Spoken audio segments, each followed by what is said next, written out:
Welcome to episode 6 of Psychopath. Last time we finished off the little arc with the online avatars. That guy exploded. Akane learned a little bit about Kogami's history with Ginoza, so we'll see what we do next, where we go from here. It was cool to have Makishima involved in that. I don't really expect him to be around all the time in like every case. We might just go back to other random cases. I don't know, but we're going to watch it and discuss. I've got the subtitles and timer on screen if you want to follow along, or you can pull up the episode on your own. We're starting after any logos at the beginning. Let's get into it in 3, 2, 1, play. All right, somebody going staggering through some alleyway.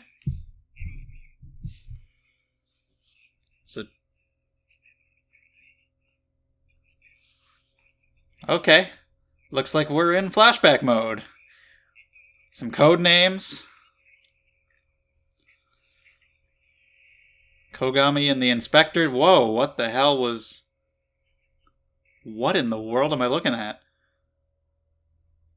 Sasayama, what happened to you, sir? I see that's what you used to look like. Was he a smoker, and then after he died, he took it up, Shikamaru style? Okay, so we're going to learn more about his past cases, what drove him, what his psychopaths to go up. But while the OP is playing, let me say that if you enjoy these videos, subscribe to the channel. Psychopaths comes out every Wednesday, and other videos every single day of the week. Also, check out the description down below. There's Twitter and Discord if you want to come hang out, and Patreon if you want to support the channel and get these videos a week early or even earlier than that. Polls and vlogs and all that stuff. Thank you very much. So, yeah, we'll get some good Kogami information, and I mean, Ginoza too, maybe, since he was involved.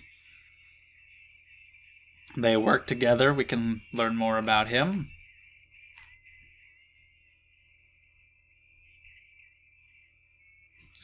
While investigating whoever pops up next. Because it was even, regardless of Makishima's involvement, the last case was interesting. So if we can just have some creative criminals doing weird shit, I don't know.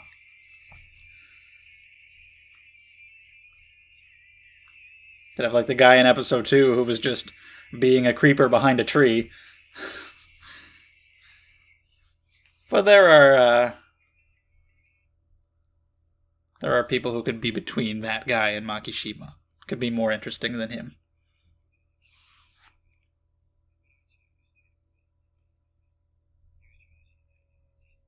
Okay, like a progress report on her employment to the boss woman. Okay. Nice place.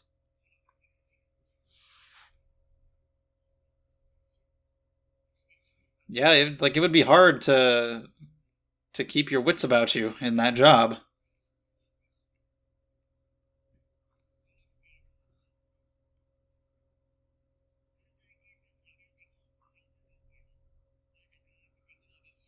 Okay.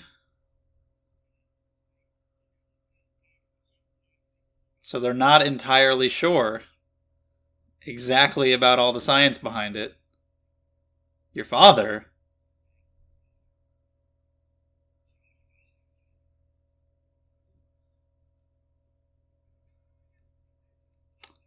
Huh.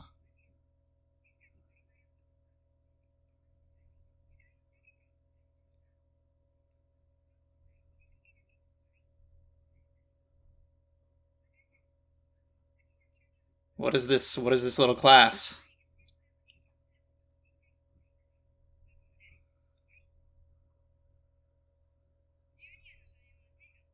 Okay.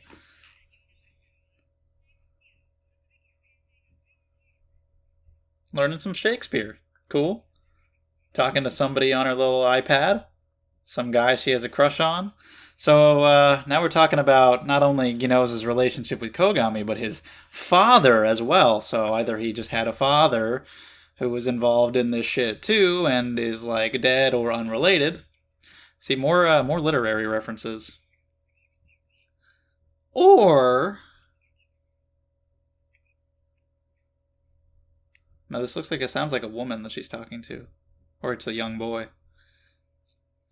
Um, or the one older guy that we have in our cast, Masaoka, is actually his father, because he is the one who calls him by his first name. He calls him Nobuchika, and of course we've been told that they have some kind of relationship going on that Akane asked about, and they were like, whoa, you actually asked that? So maybe that's what it is. I wouldn't have guessed that, just from like the appearances, but I mean, maybe so. Looking good. Good food.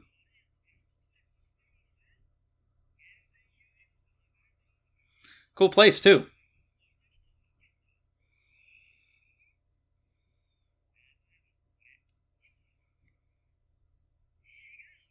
You really called it juice?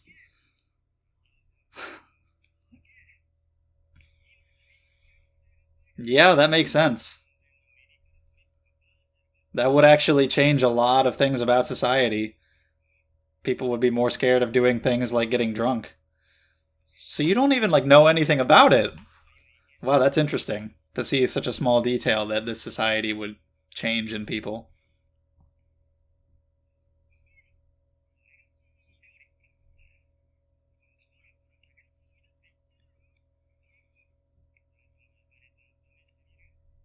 People are more worried about drinking altering their mental state in a bad way.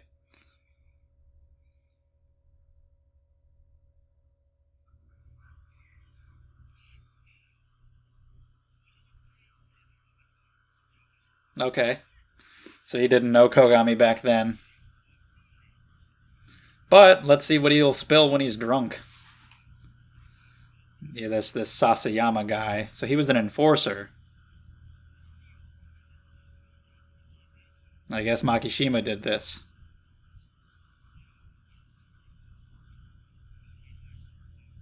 It looked really bad. It was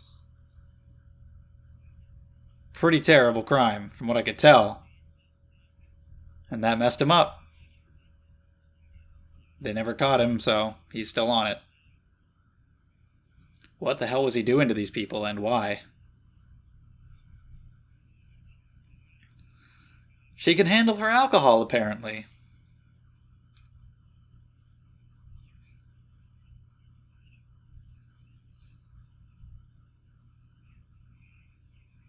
Specimen case?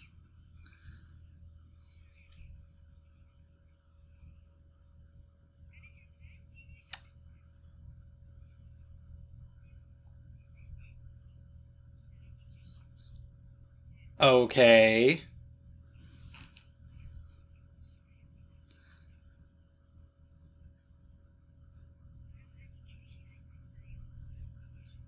Why?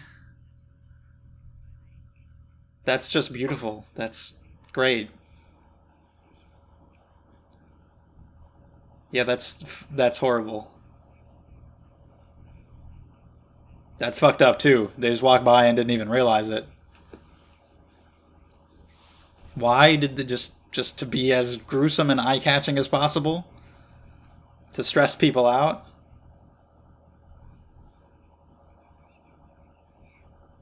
To mess with the she doesn't even give a shit.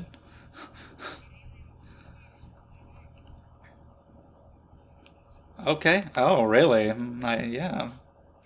But yeah, I guess they wanted to fuck with the system and the area stress level.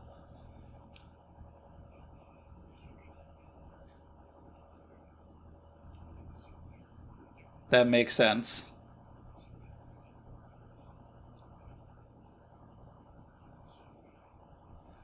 So I don't know if he would have done that himself or if he has somebody working with him with that kind of knowledge.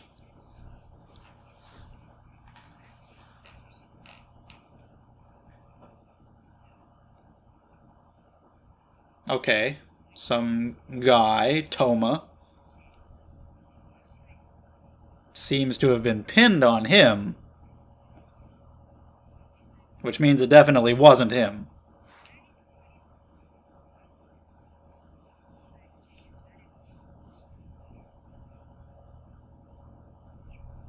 Or maybe he did it, but somebody was helping him by creating the stuff. And then when they were done, they disposed of Toma. Just like he got rid of the guy last episode. Slurp those noodles.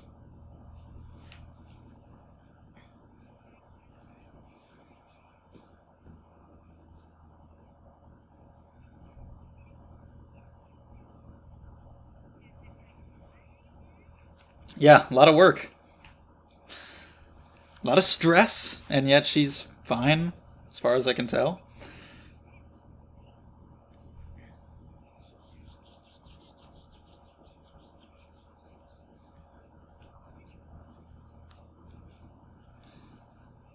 That could be worrying, inspectors falling to enforcers for her.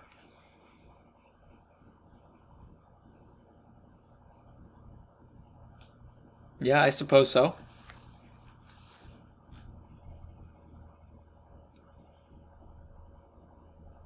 What would happen if she saw somebody that she cared about or worked with get fucking turned into that?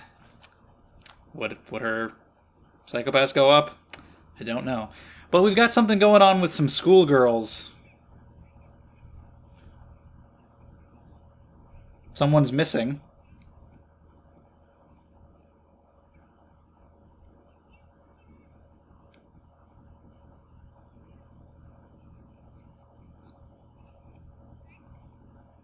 Okay. Just keep them isolated.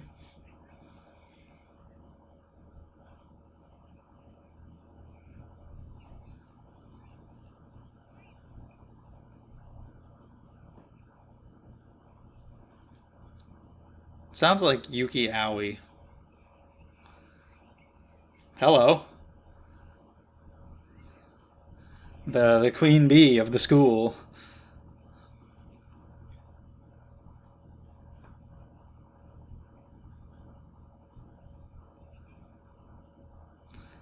So is she the one that girl was talking to?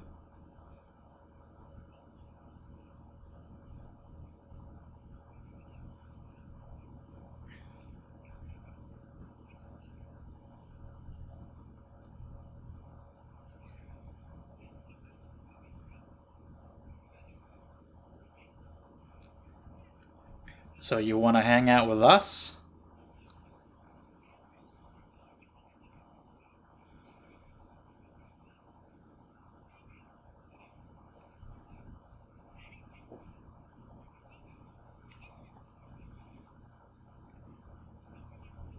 Okay. Join the art club. Where's this going? She was listening. I don't know if I believe you. Yeah, I don't know. I don't know what the deal is with these girls.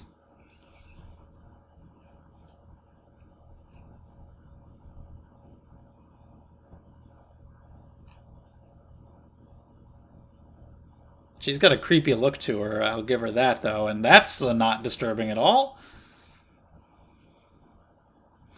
I think you might be about to die.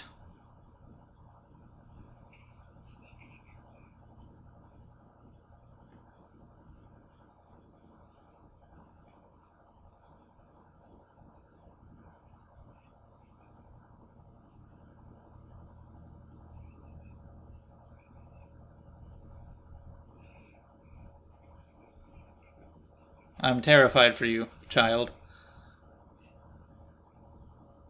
This is really weird.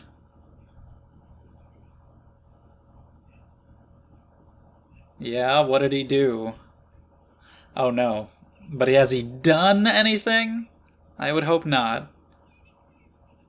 Oh no. Well, he's done indirect things. Yeah, that's fucked. Are you gonna get this? Are you like putting a hit out on him? Is she gonna go kill this man? So they need this man's money. Like this girl's about to kill this boy. Well, that's fucked. Her stepfather's breaking into her room and sniffing her fucking panties, and her psychopath is going up. That's not fair.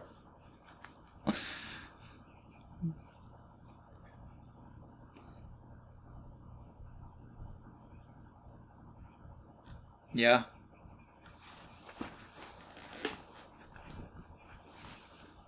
Yeah, exactly.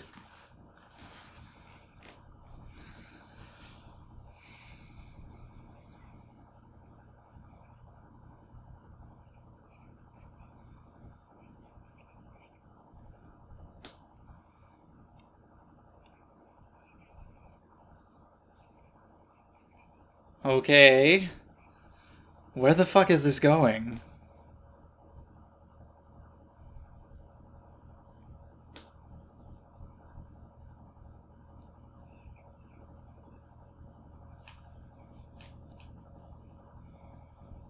Yeah, why not? I guess.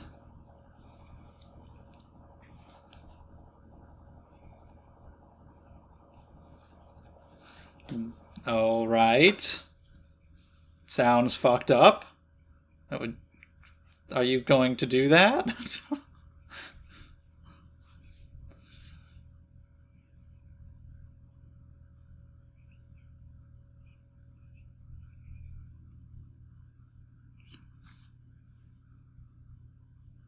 Okay. Oh, is this that guy? Is this the guy from episode 3?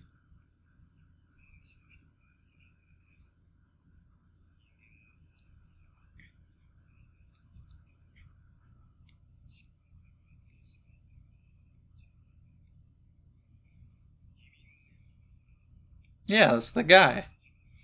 I didn't think we'd see him again.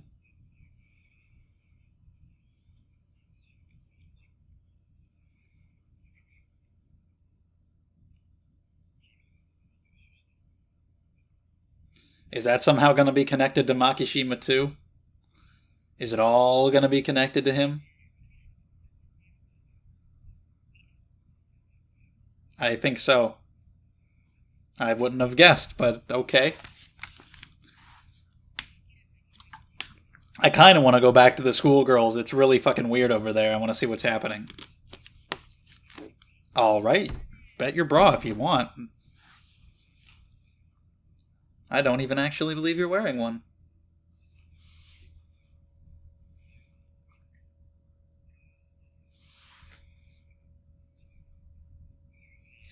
Yeah, somebody bigger behind the scenes. At least they still have this guy to question since the other guy blew up. Just received it anonymously.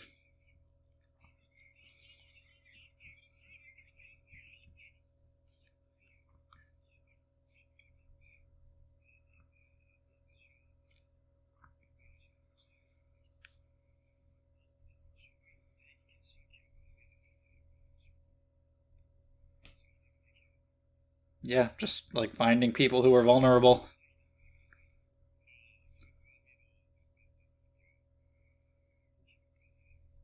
Yeah, he just gave them the tools to do it.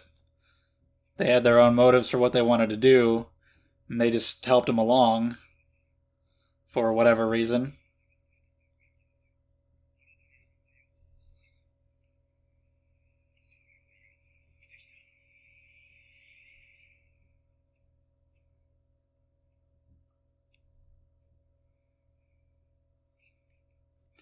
Same guy involved in all of it.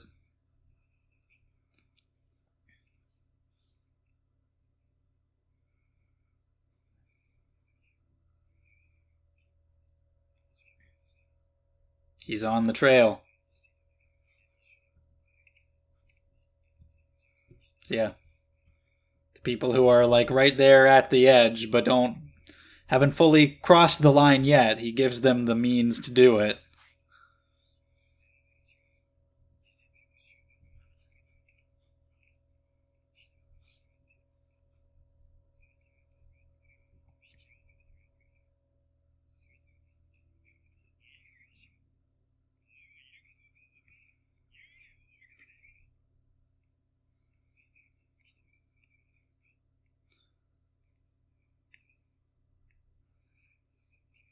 Yeah. 3 years. He's not giving up on it. Like, he's pretty convinced. So I guess he doesn't know. So I actually wasn't clear if the Makishima scene in episode 1 was a flashback or a flash forward. Seems to be a flash forward. Are we going to find a fucking disgusting, messed up body? But clearly it was a flash. Whoa, yeah, we are. We are. Hi there. Like I said, art. That disturbing artwork. Now it's made real. But yeah, they don't know of Makishima. He doesn't know who it is yet. He's just been obsessed with this case in general, not knowing who it is. He'll eventually find out that it's Makishima. Yeah, pretty real. Some real-ass censoring on those boobs and everything. No, you wouldn't. Real freaky. Real weird.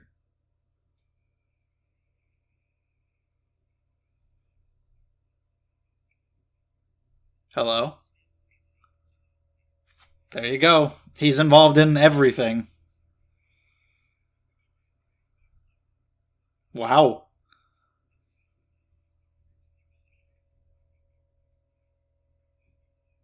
That's fucked. My god. I was thinking, like, are you gonna kill the dad? But, no.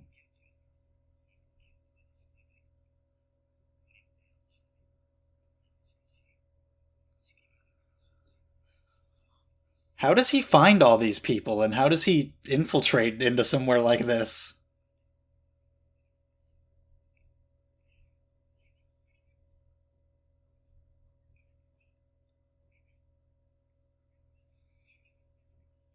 Alright, you fucking maniac. Well then. A lot of different little story threads in this one, but all tying back together to him. So let's talk about that one. Alright, episode 6. Felt like there was quite a lot going on in this one. You've got Kogami's backstory and everything about him, the new case at the school, talking to the guy from episode 3, all being tied together with Makishima. Then you have some smaller scenes with Akane talking to Kagari or her friends. I feel like there was quite a bit that was covered in this episode, and a lot of it is pretty interesting. It's good to know more about Kogami's backstory. I wasn't sure in episode 1 if that scene with Makishima was a flashback or a flash forward. Seems now it's clearly a flash forward because they don't know who Makishima is yet, not even Kogami. Nobody really knows about him. He just knows somebody was behind this case that caused the death of an enforcer that Kogami used to work with when he was an inspector, and the guy who seems to have did it is gone and taken care of, but he's convinced that there's somebody else behind the scenes, an accomplice or a mastermind, because all the evidence against that guy was really circumstantial, and there were some holes, so he's convinced that somebody else is still behind that, and is still operating during these cases as well. But he clearly doesn't actually know his identity yet. But that shed some light on Kogami, his enforcer dying in a horrible way. Like, that's fucked up, seeing those pictures, and what this guy did to people was terrible, and just displaying it out in public like that, and people not even really noticing it because they weren't sure about it, weren't sure if it was real and everything, and it being covered up. That's very interesting because these kind of things probably don't happen often under the civil system, but then if they do, the public is really not prepared to deal with something like that, just like how the police aren't as equipped to deal with larger scale crimes or crimes in general. It's just point the dominator and do what it says. They're not as trained, really, as you would hope they would be. Like, the general public is not as equipped to deal with stress, which is a problem. Like, the whole system is about keeping the stress under control and the happiness level up, but when you do have those moments, people are so ill-equipped to deal with it that it just makes it that much worse. Just the stress level of the area goes up. They try to censor it from the news because they are afraid of how it'll affect people. It's great to see more of the inner workings of the society, and even something like alcohol. That's a fun little scene, and it's just a small little tidbit that I wasn't really expecting. The way this system would change so many things about people's lives. So something like alcohol people don't drink it as much because they're scared of what they might do when they're drunk, what their mental state might be when they're drinking. And that's totally understandable. That's like a small little thing that I never really would have thought of, and that they really didn't have to go into detail about in the show, but it's an interesting thing to bring up. But yeah, Kogami, seeing that happen, really ruined him, brought him down to being an enforcer when a Psycho-Pass went up. He's been obsessed with the case and this person who we know is Makishima ever since, and it makes sense with Ginoza as well, and sheds more light on him and makes him more interesting, because Kogami, this guy that died, he wasn't a fellow inspector, he was one of his enforcers, but clearly, like, they were friends, they were very close. So Ginoza saw that, well, this guy got close to his enforcer, the enforcer died, and his Psycho-Pass went up, so now he thinks you shouldn't get close to enforcers. So really, it's a typical character who feels like they don't want to get close to people because they fear that they might lose them, and they don't want to have to deal with the pain of losing people close to them, so might as well just not get close to them at all. That makes him a little more interesting, and we also have him talking to this higher-up woman, whoever she is exactly, and they have some interesting discussions too about any kind of genetic connection to crime coefficients, and they're not even entirely sure of the exact science behind it all, if there is a connection between genetics and your crime coefficient, and this leads them into mentioning Ginoza's father. So it's not just the stuff with Kogami, but also his father as well. Something happened with him that's maybe similar. Either his father is just somebody else that we don't know, something happened with him, or it's Masaoka, which is possible. They have different last names, but he might be going by his mother's if he doesn't like his father for whatever reason. That's a common thing. Plus, Masaoka does call him by his first name, Nobuchika, which nobody else does, and they have said that they have some kind of connection that is some kind of strained relationship between the two of them. So I wouldn't have guessed that, but it is entirely possible. And we're drawing parallels between Kogami and Akane about how he was an inspector like her. I don't know if we're setting her up to potentially go through similar kind of things to what he went through and see what happens. Is she going to lose people close to her? Are the enforcers under her going to die? Or any of her other colleagues? And she's going to have to deal with that and see if her Psycho-Pass goes up like his did, or see if she can remain calm.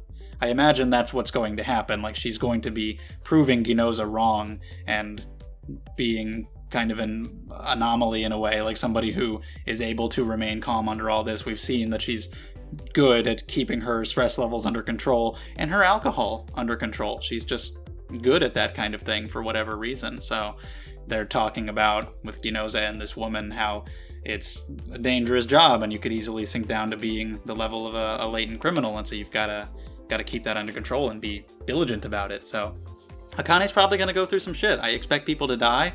I expect her to see a lot of tragedy, and either she will actually be heavily affected by it, or she will remain strong in the face of all the adversity. But either way, I want to see how it all goes. Like I said, fun scene with Kagari drinking, those conversations there. Didn't expect her to be able to hold her alcohol like that, and just her being so unknowledgeable about it in the first place, and it being like her first time, and she held it down well. And we have the interrogation of the guy from episode 3. I didn't expect to see him again, and didn't expect to see him tied to Makishima, but it seems like he's basically targeting vulnerable people who are like right at the edge, and getting them to cross it, giving them the means and the reason to do so for whatever reason, just to cause chaos. He did this with the guy who was fucking people up back in those days with Kogami and Sasayama. He did it with the guy from the last few episodes, with the guy from episode 3, and he's doing it with the girl we meet in this episode too. So interesting that all these episodic cases are linked.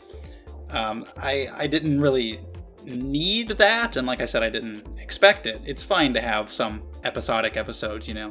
Not every crime has to be connected to Makishima. I would kind of prefer it if we had a couple that weren't, just to show that there are other people just on their own who do some shit and we gotta go get them. But it does make it interesting, because Makishima obviously is a more important character than all these episodic villains, so for them all to be connected to him definitely makes him more intriguing and more interesting, and makes those episodes feel more important in retrospect.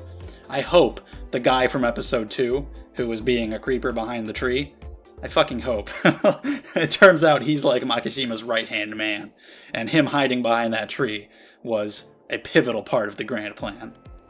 I hope so. But yeah, that guy was supplied the tools anonymously by Makishima. Now you have him here as a teacher. I don't know how, like, I guess he just is a teacher? Like, legitimately? I don't know how he's moving around and getting about and doing all this without detection, but I guess he is actually a teacher here, it seems. And now he's manipulating this girl who's fucking nuts. Since we were talking about this case from the Sasayama days, I was wondering if there would be, like, recreations of it or something happening in the present day to tie them together. We wouldn't really need that just because, Makishima was involved there, so if we just have anything regarding Makishima now, there's a connection. But I was wondering if something like that would happen again to really trigger Kogami's memories. But it kind of seems like that's the case, sort of, because this girl has done a similar thing. Put this body on display in public in a really grotesque way under the disguise of a hologram and discovered by these people who weren't even sure what they were looking at and didn't even think it was real. Like, oh, I don't think I'd want to put this in my house, and it's fucked up. I see those drawings, I'm like, well, this is weird, and she just has this weird energy radiating off of her at all times anyway. She's just kind of creepy. And then you have this conversation in the classroom, which is creepy as fuck, and there's all these literary references, and it's like, this girl's gonna fucking die. And then that happened, and that wasn't that girl, that was presumably the other girl who was already missing, but maybe they still have time to save this other girl? Maybe she's just been captured and is going to be sliced up and killed later. I don't know, but it's messed up. This girl's nuts. And yeah, more literary references. They're either coming from Masaoka or from Makishima and the villains, and so that's all over the place. All this Shakespeare stuff. I don't know anything about Titus specifically. And I guess Makishima is going out of his way to target places that are kind of off the grid, like the factory that guy worked in, which was this isolated place, or this school. It's cool seeing more areas of the world like that, but again, they talk about how this school is kind of like keeping these girls separate from a lot of other parts of society. So I guess those are the places that he's targeting and how he's staying so off the radar, because the guy from the specimen case was a teacher too, so maybe he was a teacher at this school, and so they were co-workers if he literally just is a teacher here and has been for a while. That's just his day job. What the hell's he teaching? I don't know, but if he met him here, now he's met this girl, he got that guy from that factory. Yeah, he's got all kinds of people all over the place doing all kinds of shit. I don't know how many people are working with him directly, but I can't wait to see more of him. We get a little bit more characterization for Yayoi, the female enforcer. We haven't really had too much of her, other than the seeming relationship she has going on with Shion, which is pretty fun. She's a fun character as well, but also her, like, being able to handle really fucked up, gory shit and not blink an eye. She's just she's into that, or is numb to it at the very least. But yeah, this girl that we're dealing with now, Rikako, she's real creepy. Like I said, she's got the kind of typical beautiful anime schoolgirl look, the long black hair. She's got all these girls who are fawning over her and thinking she's so cool and pretty and smart, but really she's actually a psychopath. She seems to know how to trick people and, like, get them to follow her and just put on this facade when she's got all this dark shit going on under the surface, and she really just does seem very creepy. But she's very young, so that's an interesting case that we're dealing with here, and how Makishima is pulling the strings in this horrible bloody case. Kogami's already making connections that the same person is involved and working on more crimes nowadays. This is really going to cement that for him. And how long until they find out who Makishima is and start going after him directly? I don't know, but I'm glad that he's being so involved. I didn't expect him to have a major role so early in the show, and finding out that he's had roles earlier than we even originally knew is really cool. And so we'll see more about this girl, Rikako, because it doesn't seem like totally just crazy just for the sake of it. She seems to have some idea of what she's talking about, maybe that were brought on by Makishima, about people being unable to choose the path that they really want in life and find true happiness and make their dreams come true because the Sybil system makes these decisions for you. And I want to hear more about that. Like I said, I've wanted to just see any and all different walks of life in the society, like all kinds of different people functioning, just seeing how they work within this system, all the little details that this system has changed about society and about people. Like most people, would they consider themselves happy? Like whatever the Sybil system decides that they should do, the thing they have the best aptitude for, maybe for a lot of people it actually is a good idea and is something that they're good at, but how many people does it pick something that they're completely unsatisfied with?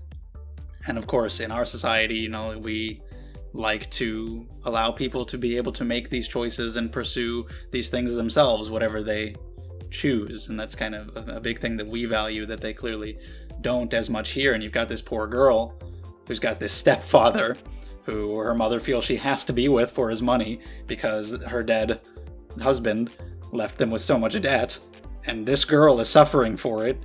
He's fucking looking at her all creepy, breaking into her room and doing who knows what with her underwear, and who knows what that could eventually escalate to, given time. And she's the one with the cloudy psychopath because of this, the cloudy hue, which is fucked, and this girl seems like a little mini Makishima as he manipulates her. She has learned the ways from him and is doing that to this girl too, and probably wants to chop her up. Seems like she probably had these tendencies already to see people's insides, and then Makishima, of course, just kind of gave her the push, gave her the reason, gave her the tools, gave her some flowery metaphorical language to justify doing it. It's interesting having a villain who's working with all of these other people with their own motives that aren't necessarily his own. His motives are just to push these people over the edge, to fulfill their own motives for whatever reasons of his own. Very creepy girl, very creepy classroom scene where I'm like, what the fuck is going on? This is weird. A lot of setup and establishment that hopefully will have some good payoff later on. We can continue this case next time, and yeah, I definitely want to see where it's gonna go. So let me know your thoughts on this episode. Thank you very much for watching. If you enjoyed, subscribe if you'd like to see more. Check out all the stuff down in the description below. Really appreciate it, and I will see you next time.